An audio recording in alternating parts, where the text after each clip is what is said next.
But I think that I'm not getting as much of an issue with stigma because I really think that people are realizing that Western medicine doesn't work for chronic conditions, and that people who are on current medications, they don't want to escalate their dose. They actually just want to decrease their pharmaceuticals.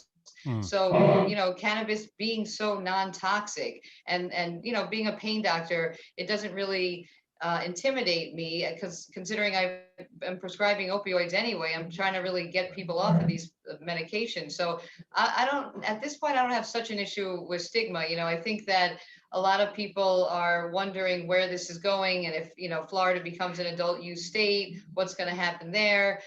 But we've even started having the conversation about decriminalizing psilocybin in South Florida, because we want to not repeat what happened with cannabis, which is so much. We're still doing a marijuana 101 lecture, and it's 4.5 years into it. And so we're trying to really educate people on the current research that MAPS has, for example, and get it out there now, so that when something does happen, we don't have to start from square one. So stigma, I think that there's certain cultures that are very, to be honest, like the Hispanic population, they're huge in South Florida. The older population has a very bad stigma about cannabis, and the first thing I always say is you don't have to smoke it, and you don't have to get high. And just to speak in layman terms sometimes helps them feel a little bit better.